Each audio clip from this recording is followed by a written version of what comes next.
Now, the Apostle Paul, no less, wasn't a farmer. He says something strong about dodgy, bodged jobs in the second letter to the early church in Corinth. He calls himself a jar of clay. Literally, he says he's a cracked pot. And I am too. Thanks, Paul. But that's us. Little bit cheap, little bit breakable. IKEA, not John Lewis, know what I mean? But Paul says this, we are cracked.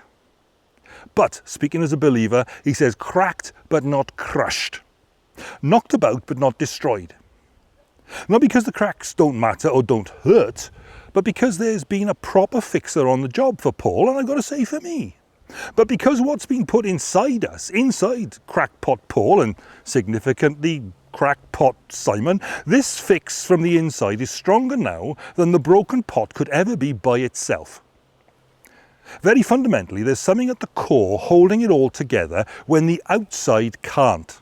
Now, don't get the idea that's a story about looking fine and dandy. It's not. It's a story about being held strongly from the inside out, when in fact, without that inside-out fix-up, you're really not going to be very fine at all. So look, if your life has got its cracks in it right now, failure, angst, things not working out, that hasn't got to be the end of you. The question is a matter of what's at the centre, holding on to you. For Paul, the centre's always going to be in death-defying Jesus. Come on, defeating death's a pretty good fix to be going on with, isn't it? And it did Paul, and it does a lot of us, just fine.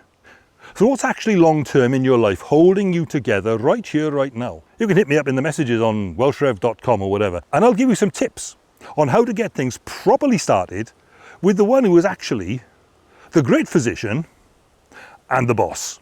Where's the one who's gonna save us, lift us from the pain, a heart that's strong and fearless to break these heavy chains. I'm holding out for a hero, someone brave and true, a guiding star in